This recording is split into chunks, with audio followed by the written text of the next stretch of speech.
I'm joined here today by Jinh Yu Frey, who's set to fight Minna Grusander at Invicta FC 30 for the vacant atomweight title. Jin, how are you today? Doing really well, thank you. I'm glad to hear it. So, what was your reaction when you were offered the title fight? I was a little bit surprised. Originally, Caitlin Young had said that maybe they thought they would have me fight one more time, and get another win under my belt before they had me fight for the title. But for whatever reason, they came back and said, "Hey, you know what? We're going to go ahead and offer you a title shot." So I was both happy and a little surprised. And so, was this a quick thing, or did it just kind of how exactly did it happen? Well, we had been in communication earlier in the year, and I was hoping to have a quick turnaround after my fight in December. So I was hoping to be on the March card, and then they didn't have anybody to match me up with in March. So I was hoping for this last week. I was hoping to be on that card. And since they again couldn't really find anyone that they felt would be a fair matchup for me, they went ahead and offered me the title shot since it was going to be so long. And they felt like Minna had a great performance in her debut, and I guess they felt like she was deserving of the shot opposite me. And so, what are your thoughts on your opponent heading into this fight? I thought she had a great performance in March, and she's kind of a little bit of a question mark just because it's hard to gauge her skill set when she's been fighting just like regionally in Europe.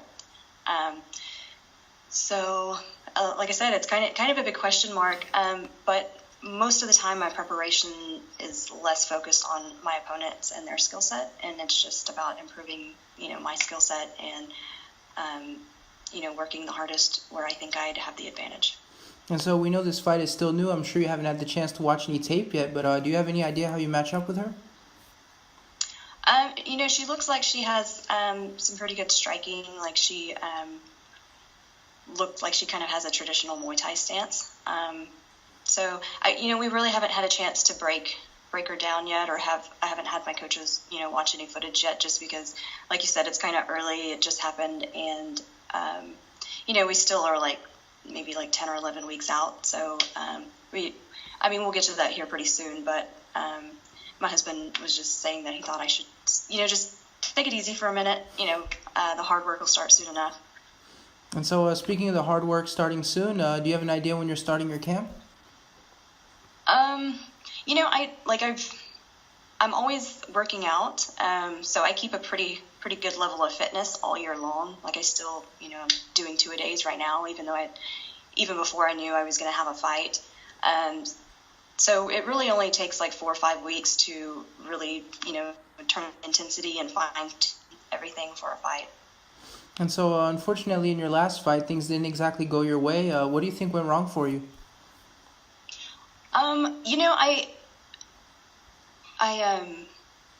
I think I just kind of expected, I'd watched Sao He Ham's fights, and she was always a really heavy pressure fighter. She was a really heavy aggressor. She stays in your face, and I kind of just expected that. And so when she didn't, she wasn't really engaging. It kind of threw me off a little bit, and I didn't really adapt to the situation. And I'm sure she was worried about me shooting a takedown, so she didn't want to get too aggressive. And when you fight over in Asia, it's dead silent in the arena, and so right behind me, I can hear the commentators and the English commentator, and he definitely kind of favored Sao He Ham, so he was just talking all this trash on me right behind me, and it's dead silent in there, so I'm in the ring, and I'm trying to focus, and I'm a little thrown off because she didn't engage like I thought she would, and then I have this guy right behind me just talking all this shit on me, and it really kind of I feel like I forced the exchanges because I felt like I needed to make something happen. I have this guy right behind me telling me I'm not being effective, I'm not doing anything, and so now I'm oh my god, I gotta get a head on the scorecards, I gotta do something, I gotta force these exchanges, instead of taking my time and being patient and picking my shots. And so it kind of took me out of my comfort zone, and I didn't fight the way I should have fought. And, that's the way it goes sometimes. And fighters always say they learn more from a loss than they do a win. What do you take away from this fight? Like I said, I was just like worried because I could hear them saying that they didn't think that I was being effective, and all these things about I need to score some points or this and that, and it's like you can't force these things. You just have to take your time and pick your shots, and all it takes is one. Obviously, we saw from the exchange that all it took was one to put me down, but if maybe had I taken my time and just been able to block all that out, maybe it would have been the other way around. And so since we last saw you fight, this is going to make about 7 or 8 months for your return. Was this a good time frame for you, or do you wish you could have gotten back in there sooner? I really wanted to get back in there sooner. Right after the fight in December, I actually went back to training like the next week. I didn't have any real injuries or anything keeping me from the gym, and I was really upset with the situation. I was disappointed in myself. I was disappointed in the way it turned out, and just really anxious to kind of work out some of that disappointment, work out and improve, and just get that kind of off my palate. So I hit the gym hard, and I was like, maybe I can get a fight here pretty quick, because I'm just kind of ready to have that off my slate. And so what's your Invicta contract like? I mean, we last saw you in Road FC. Is this a contract where you can kind of fight anywhere with their approval? What's it like exactly? So Invicta has like a pretty open contract, and if they're not able to use you as often as you would like, with their permission, you can go and fight outside the promotion, as long as it's not in direct competition with them. And so we do know you have some Korean roots. How important are those for you? It's definitely a side of myself that I haven't had just a huge chance to explore, because my parents split up while I was pretty young, and my dad was the one who's Korean. So it was a pretty exciting experience for me to be able to go to Korea and see a little bit of that side of myself. And so that was your first time fighting in Korea. Did it feel any bit special because that's where you have your roots or anything like that?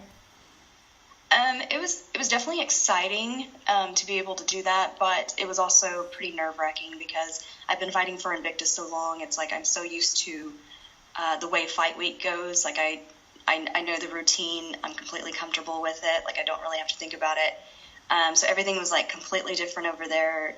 Like the arena being so silent, me being able to hear commentators as I'm fighting. Actually, fight day, we had to be at the event center at like 11:30 in the morning, and we were there all day. And I mean, I didn't fight till like 10 or 11 o'clock at night, and so I spent like 12 hours at the arena. So just like little things that kind of throw you off a little bit. But it was still an experience that I treasure, and I wouldn't take it back. So. And we do know for a lot of fighters, the goal is to eventually fight in the UFC. Obviously, they don't quite have your weight class, but would you be willing to move up to 115 if it meant a shot in the UFC? That's something that I've discussed with my husband and other coaches, and I'm so close to winning a world title at 105.